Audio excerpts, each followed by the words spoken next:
بسم اللہ الرحمن الرحیم۔ الحمدللہ والصلاة والسلام علی رسول اللہ۔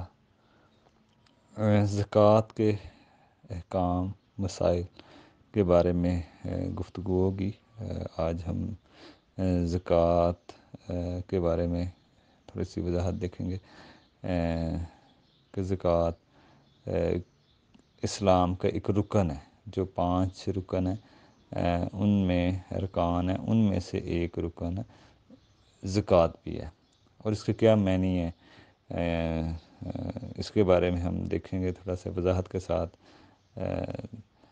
زکوٰۃ کے معنی پاک ہونا، بڑھنا، حفاظت ہونا، یعنی کہ جب بندہ انسان اپنے زکوٰۃ دیتا ہے تو اس کا مال بڑھتا بھی ہے، مال کی حفاظت ہوتی ہے۔ حفاظت سے مراد یعنی کہ چوری ہو جانا، آگ لگ جانا، اس طرح کے نقصانات ہو سکتے ہیں۔ تو جب بندہ زکوٰۃ دیتا ہے مال پاک بھی ہوتا ہے۔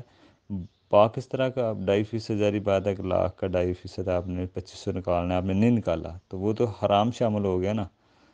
تو جب وہ نکالیں گے تو مال آپ کا پاک بھی ہوگا، بڑھے گا بھی، حفاظت بھی ہوگی، مال کی صفائی ہوگی۔ تو یہ زکوٰۃ کا نظام رکھا ہے۔ جس طرح اللہ کے نبی کی حدیث ہے کہ صدقہ دینے سے بندے کے مال کی حفاظت ہوتی ہے، مال بڑھتا ہے۔ زکوٰۃ کی تعریف ہے۔ بہرحال کچھ یہ بھی اس کی تعریف آتی ہے کہ اللہ کی رضا کے لیے مخصوص مال میں سے، کیونکہ ہر مال میں زکوٰۃ نہیں ہے، اللہ کی رضا کے لیے مخصوص مال، مخصوص مقدار، اس کی مقدار بھی مخصوص ہے، کتنے فیصد دینے ہیں۔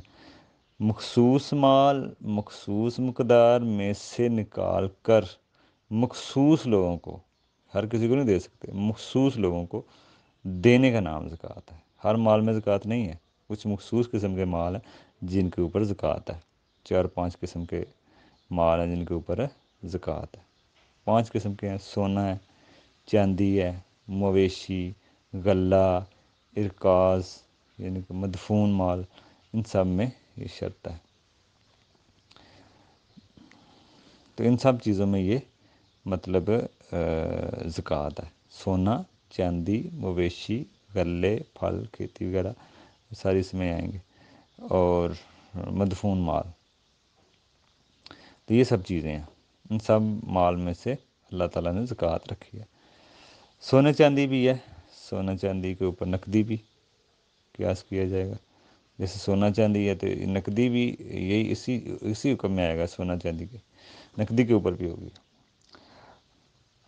باقی ہر ایک کی مقدار اللہ تعالیٰ نے الگ الگ رکھی ہے۔ غلے کی مقدار اور ہے، غلے میں بھی بعض غلوں میں کی مقدار بدلتی رہتی ہے، کبھی عشر ہے، کبھی عشر رکھا ہے، کبھی نصف عشر ہے، جسے عشر کا آدھا 20واں حصہ 5%، عشر 10واں عشر ہے، کبھی نصف عشر ہے، کبھی تو یہ ہوتا ہے عشر اور نصف عشر دے دینا ہوتا ہے۔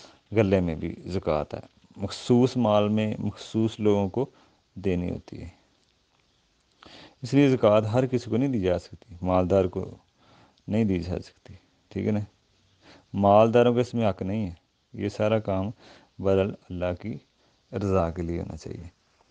اور دوسرا تھوڑا سا اس کا زکوٰۃ کے مال کا حق، دوسرا سوال یہ آتا ہے کہ کیا یتیم کے مال پر بھی زکوٰۃ ہوگی، کیونکہ یہ مال کا حق ہے، زکوٰۃ ہوگی۔ یہ جسم کا حق نہیں ہے، مال کا۔ علماء نے یہی کہا ہے کہ اس کے جو مصرف ہیں، مستحق ہیں، وہ کون ہیں؟ قرآن میں آئے ہیں جو، ان سب میں زکوٰۃ تقسیم کرنا ضروری نہیں ہے، 1-2 کو بھی آپ دے سکتے ہیں۔ جو 8 مصرف ہیں نا جن پہ یہ خرچ کرنی ہوتی ہے، وہ آپ 1-2 کو بھی دے سکتے ہیں، ضروری نہیں کہ سب پہ خرچ ہو، تو وہ ہو جائے گی، 1-2 کو بھی دیں گے وہ ہو جائے گی۔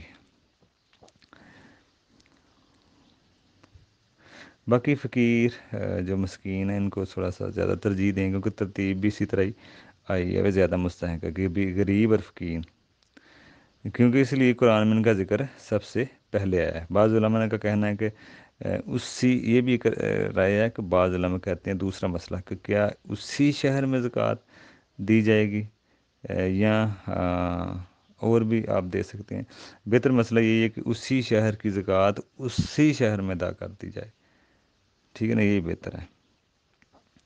باقی آگے دیکھیں، کسی بھی مسلمان کو زکوٰۃ دی جا سکتی ہے، جو زیادہ غریب ہو، فقیر مسکین کے زمرے میں آتا ہو، تو آپ مسلمان کو ہی دیں۔ یہ مسلمان کا حق ہے، زکوٰۃ صرف مسلمانوں کا حق ہے، غیر مسلمان کا نہیں ہے، فقیر مسکین کا۔ غیر مسلموں کو میں ایسے کوئی حق نہیں ہے، ہاں لیکن اگر کوئی دینے سے اسلام کو، غیر مسلم کو دینے سے زکوٰۃ کا مال اگر اسلام قبول کر لے تو پھر دے سکتے ہیں۔ دوسرا علماء نے لکھا ہے کہ اگر کوئی ایسا جس کے شر سے محفوظ رہنے کے لیے بھی آپ دے سکتے ہیں، کہ وہ مسلمانوں کو تکلیف نہ دے، کیونکہ اگر نہ دیں گے تو مسلمانوں کو نقصان پہنچائے گا۔ تو بہرحال یہ مسئلہ ہے کہ زکوٰۃ کا مال اس شرطوں کے ساتھ دیا جائے۔ غیر مسلم کو بہرحال عام مسئلہ یہی ہے، وہ الگ مسئلہ، چوتھے مسئلے میں تلیف قلم میں یہ لوگ آتے ہیں۔ بہرحال عام فقیر مسکین میں مسلمانوں کو ہی دی جائے، اور ہمیں اس کا علم ہونا چاہیے، پھر ہی ہم اس کو ادا کریں گے سنت کے مطابق۔ یہ اس کا علم بھی ضروری ہے، جیسے زکوٰۃ فرض ہے تو اس کی معلومات بنیادی بھی ہمارے اوپر فرض ہے، ہم اس کو سیکھیں، سمجھیں، تو یہ ہمارے لیے جاننا بڑا ضروری ہے۔ جیسے نماز پڑھنا فرض ہے، تو اس کی ایک طریقہ حاصل کرنا بھی، علم حاصل کرنا ہم پہ فرض ہے۔ اسی طرح جب زکوٰۃ ہم پہ فرض کی ہے، ہر کسی پہ فرض نہیں ہے، جو صاحب نصاب ہے اس پہ فرض ہے، پر اس کے لیے علم بھی حاصل کرنا ضروری ہے۔